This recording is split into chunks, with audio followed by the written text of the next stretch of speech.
السلام علیکم ورحمۃ اللہ وبرکاتہ۔ جی میں سید احمد کبیر باشبان حسینی ادروسی،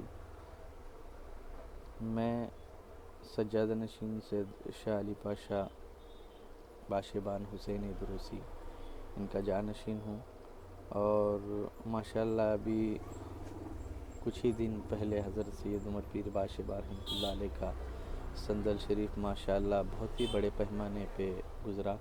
ماشاءاللہ بہت دل خوش ہوا۔ اس سال کا سندل شریف ہر سال ایک الگ الگ موضوع پہ ایک الگ الگ انداز میں ہی ہوتا ہے حضرت کا سندل شریف، تو اس سال بھی ماشاءاللہ بہت اچھے پیمانے پہ ہوا، اور تقریباً حضرت کے چاہنے والے، محبت کرنے والے میرے سرکار کے تقریباً 7 دن تک ان کے نام سے لنگر بڑھتا رہا، جو کہ بزرگان دین کو لنگر کھلانا بہت پسند، لنگر بانٹنا بہت پسند ہے، تو ہمارے سرکار باشبان رحمۃ اللہ علیہ کے نام سے لنگر لٹائے، جتنے بھی لٹائے اللہ تعالیٰ ان کے اس دلی جو بھی جائز مراد، حاجت، تمنا، آرزو پوری فرمائیں۔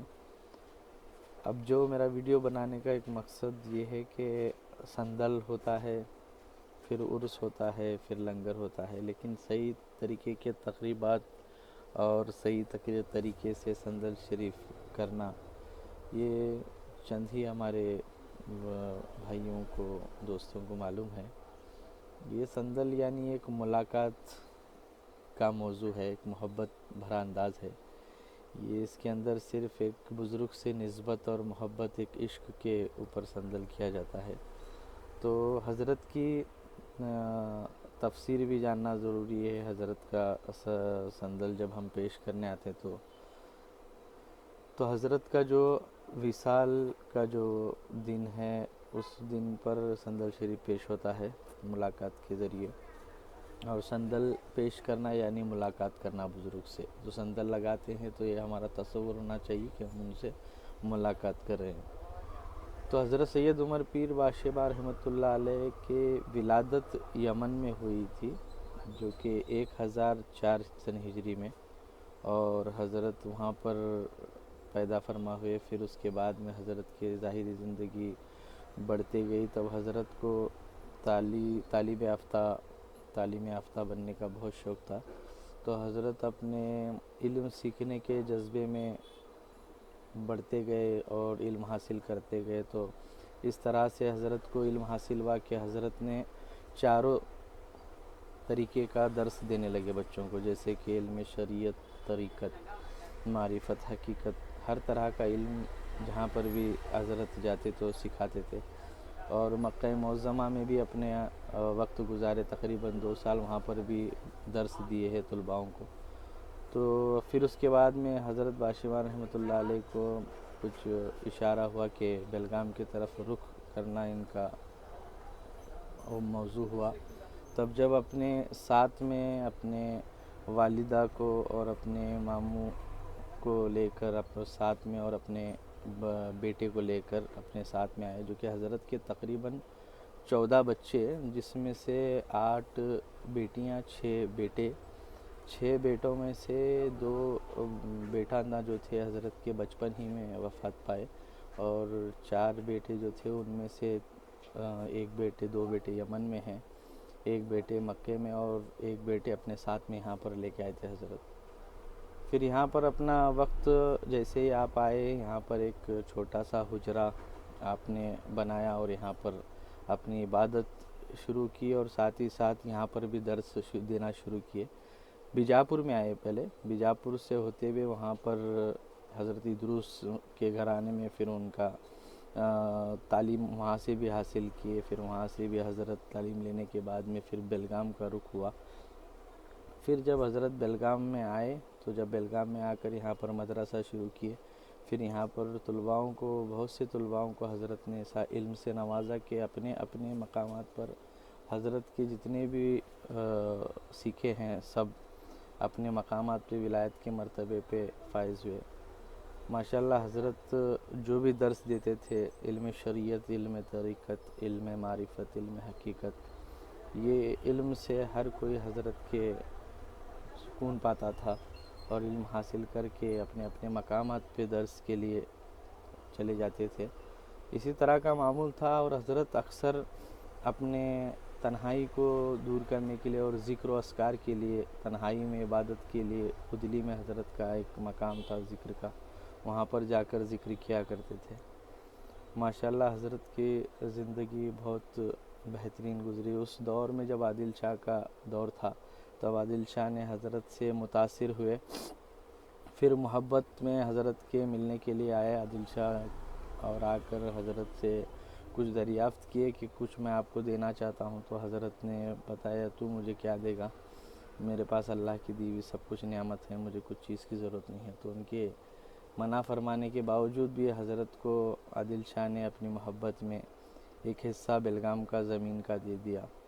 پھر اس کے بعد میں ان کی محبت میں رہ گئے وہ عادل شاہ. پھر ایسے ہی حضرت کا اور ایک واقعہ گزرا کہ حضرت کے قریبی میں ان کے پینتے میں ایک، یا پینتے میں نہیں، نیچے حضرت کے آستانے کے نیچے سوداگر صاحب جن کی مزار مبارک ہے، وہاں پر حضرت کے مرید ہیں. وہ ایک دفعہ کا واقعہ گزرا حضرت کا کہ حضرت اپنے حجرے میں ذکر فرما تھے، اور تجارت کے لیے ہمارے سوداگر صاحب جو کہ حضرت کے مرید ہیں، وہ اکثر سمندر کے ذریعے جواہرات وغیرہ کا کچھ تجارت کا کام کیا کرتے تھے. تو وہاں سے آنا جانا حضرت سوداگر صاحب کا رہتا تھا. ایک وقت کا ایسا واقعہ تھا، سمندر میں طوفان برپا ہو گیا، پھر بعد میں کشتی ڈوبنے کے پردار میں تھی. تو اپنے پیر و مرشد کو وہاں سر اپنے انداز میں آواز دیے کہ اللہ تو ہی مدد کرنے والا ہے، میرے پیر کے صدقے مجھے بچا، میرے پیر مجھے مدد کیجئے، میری مدد کے لیے دعا کیجئے. اس طرح سے سوداگر صاحب نے اپنے پیر کو آواز دی. تو اب پیر ہے، ظاہر سی بات ہے، کامل پیر ہے، اور اپنے مرید کی تکلیف کو تو بے شک کتنے بھی دور سے چلاؤ تو سنے تو آئے گی، آواز تو آئے گی. تو یہ پیر کامل، اور ساتھ ہی ساتھ اللہ تعالیٰ نے ایسی کرم نوازش کی تھی حضرت عمر پیر باشباں رحمۃ اللہ علیہ پر کہ حضرت نے ان کے پیر کی اس تڑپ کو اس طرح سے انداز میں بچایا کہ اپنے کوٹ شیروانی اکثر پہنا کرتے تھے. حضرت کوٹ تھا حضرت کا بڑا، اتنا بڑا کوٹ حضرت کا کہ ہم لوگ ان کے آستین میں جا سکتے ہیں، اتنا بڑا کوٹ ہے ماشاءاللہ. تب جب اپنے کوٹ کے اپنے جیب کے اندر حضرت نے ہاتھ ڈال کر پھر ڈوبتی ہوئی کشتی، یعنی کہ ڈوبنے ہی والی تھی سمجھ لیجئے، بچا کے پھر ایک کنارے پر لے کے آئے. تو حضرت سوداگر جو تھے صاحب ہیں، مطلب آرام فرما ہے، وہ اس کرامت کو اپنے مطلب یہ سمجھ لیجئے کہ وہ سمجھ گئے تھے کہ اب ہم بچنے والے نہیں ہیں. تو جیسے ہی وہ بچ گئے تو سمجھ لیے کہ یہ میرے پیر کا کرم ہے، اور مجھے جو بھی زندگی آج ملی ہے نعمت کے طور پر تو اللہ تعالیٰ کا یہ کرم ہوا ان پر. پھر ایسا کرم ہوا سوداگر صاحب پر، اور ان کی جہاز کنارے آ گئی. پھر اپنے ارادہ کیے کہ اب جو بھی زندگی میری بچی ہے میں حضرت باشباں رحمۃ اللہ علیہ کے لیے وقف کرتا ہوں اپنی زندگی. تو اسی طرح سے واپس جب پورا جو بھی تھا جواہرات وغیرہ اپنے ساتھ آئے، اپنے مرشد کے قدموں میں پھینک دیے.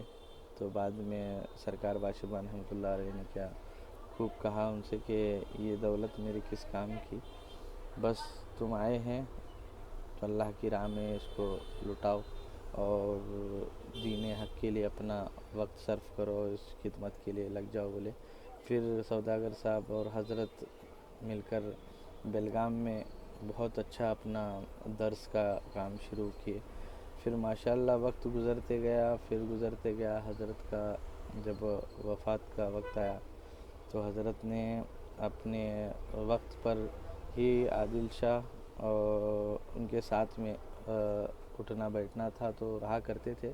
تو اسی دوران ہمارے پاس دستاویز موجود ہے کہ حضرت سید عمر پیر باشباں رحمۃ اللہ علیہ کے وفات کے بعد میں ہی سجادہ نشین کا اعلان کیا گیا، اور اس وقت حضرت کے فرزند عادل شاہ خود اپنی مہر کے ساتھ میں حضرت عبدالرحمن باشباں، جو کہ ہمارے ڈاکٹر عادل بھائی جان کے یہاں پر، جہاں پر ان کا ابھی کلینک ہے اندر، وہاں پر حضرت کا عبدالرحمن صاحب اور حضرت کے جتنے پوترے ہیں وہاں پر آرام فرما ہے. تو ان کے بعد میں سلسلہ در سلسلہ چلتا رہا. حضرت کی وفات ہوئی 1066 سن ہجری میں. تو وہ حساب سے اس بار جو سندل ہمارا ہوا 379 ایئرسواں سندل ہے حضرت کا. اتنا وقت گزرا تو ہم قریب ہیں حضرت کے. اور اسی طرح سے سلسلہ چلتا رہا. حضرت کے بعد میں عبدالرحمن صاحب جو کہ حضرت کے جانشین سجادہ نشین رہے، وہ اپنے وقت میں اچھا گزارے اور وہ بھی وہی کام کرتے رہے حضرت کے بعد میں. اور اسی طرح سے حضرت کے نسل بڑھتے گئی. حضرت کے عبدالرحمن صاحب باشیبان رحمۃ اللہ علیہ کے 7 پھر بیٹانداں، ان کے بیٹوں میں پھر 4 بیٹوں کو شاید اولاد نہیں ہوئے، اور 3 جو بیٹے ہیں ان کے اولاد ابھی چل رہی ہے ماشاءاللہ الحمدللہ، ہر طرف پھیلے ہیں یہاں پر.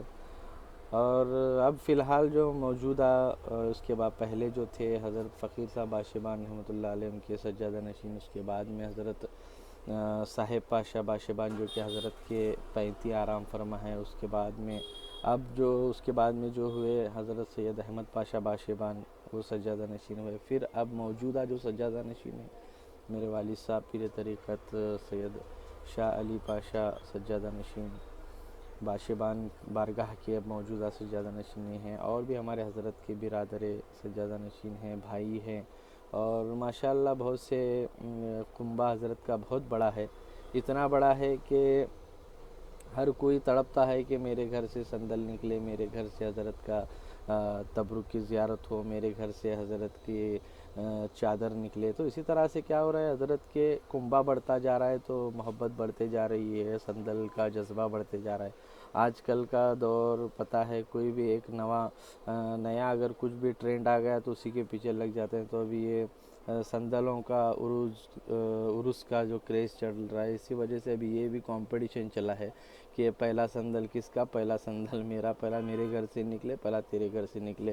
اس طرح کی چیزیں چل رہی ہیں، اشتہارات میں کمپٹیشن چل رہا ہے. تو یہ چیز بہت عام ہوتی جا رہی ہے. تو میرا بتانے کا مقصد یہ ہے کہ حضرت باشیبان رحمۃ اللہ علیہ اپنے مقصد کے لیے جو آئے تھے، وہ مقصد یہ ہے کہ دین کے لیے اپنا سب کچھ وقف کیے ہے، اپنا گھر، اپنا بار، اپنا سب کچھ چھوڑ کر یمن سے یہاں پر تشریف لائے کہ کسی بات کے لیے کمپٹیشن کرنے کے لیے یا کسی کو نیچا دکھانا یا کسی کو ہرانا یہ نہیں ہے. یہ ہم حضرت باشیبان رحمۃ اللہ علیہ کے اولاد جتنے بھی ہے یہ سن لے، جان لے کہ حضرت کا مقصد یہ تھا کہ دین کو پھیلائیں، تربیت کو پھیلائیں، جو اخلاق ہیں وہ اخلاق کیا ہیں اصل وہ بتائیں، اعمال کو اپنے سدھاریں، نیکی کے راہ پہ چلیں، بدی کی راہ سے بچیں. کیونکہ وقت حالت بہت صحیح نہیں ہے، بہت خراب ہے حالت. تو اس حالات میں بھی ہمیں غلط اور صحیح کی پہچان کر کے زندگی گزارنا ہے. دیکھیے حضرت آپ کے بھی دادا ہوں گے، میرے بھی دادا ہوں گے، اور آپ بھی حضرت سے محبت کرتے ہیں، میں بھی حضرت سے محبت کرتا ہوں. یہ نہ دیکھیں کہ کون پہلے چیز کو کرے گا، کون بعد میں چیز کو کرے گا، کس کا مقام بڑا ہے، کس کا مقام چھوٹا ہے، یہ نہ دیکھیں. ہمیں کرنا کیا ہے یہ دیکھیں. ہمارے حضور جو کہ ہمارے سرور کائنات آقا نامدار رسول خدا، نور خدا، احمد مجتبیٰ محمد مصطفیٰ صلی اللہ تعالیٰ علیہ وسلم کا کیا دین حضرت سرکار نے ہمارے ہاتھ میں دے کے گئے ہیں، اور ہم کس طرح سے اس دین کو پھیلا رہے ہیں. فرقے میں نہیں بٹنا ہے، آپس میں نہیں کٹ ہونا ہے. امت کی فکر کریں. امت جتنی بھی امتی ہیں، ہر ایک امتی کی لاج رکھیں. اور سندل شریف ماشاءاللہ بہت بہترین گزرا. اور اس سندل شریف میں کون پہلے سندل چڑھا یا کون بعد میں سندل چڑھا ہے یہ اہمیت نہیں رکھتا. بس حضرت کی محبت میں آ کر سندل پیش کیے، یہ زیادہ اہمیت رکھتا ہے. اور ماشاءاللہ سندل اچھا گزرا ہے. اور پہلی دفعہ 7 دن لنگر شریف ہوا، اور ساتھ ہی ساتھ حضرت کے والدہ کا سندل جو کہ کم 10 سال ہو گئے تقریباً ان کے والدہ کا سندل شریف بھی ہو رہا ہے ماشاءاللہ.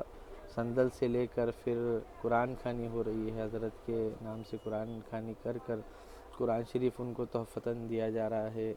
اور لنگر کھلایا جا رہا ہے، سب چیز ہو رہے ہیں، تو اس چیز کے لیے آپس میں نا اتفاقی کر کے کچھ فائدہ نہیں ہے۔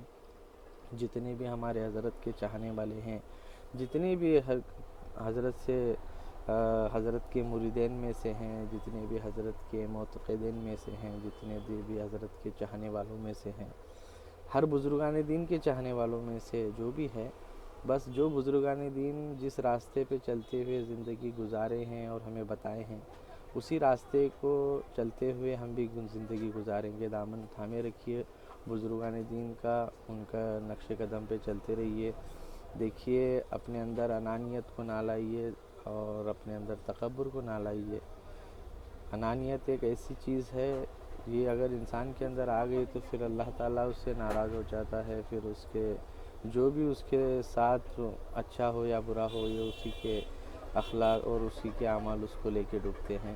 عنقریب رمضان آنے والا ہے، اس رمضان میں خوب عبادتیں کیجیے، اور حضرت عمر پیر باشبا رحمۃ اللہ علیہ کے جتنے بھی ہمارے اولاد ہیں، جتنے بھی حضرت کے مریدین ہیں، سب کو تہہ دل سے شکریہ ادا کرتا ہوں کہ آپ سندل میں تشریف لائے اور عزت بخشے، اور ان کے فیض و برکات سے آپ مالا مال ہو، اور ہمارے حق میں دعا کریں، اور ہمیں بھی اللہ تعالیٰ نیک توفیق دے، نیک ہدایت دے، ہمارے ہر کنبے کو نیک اخلاق دے، نیک توفیق دے۔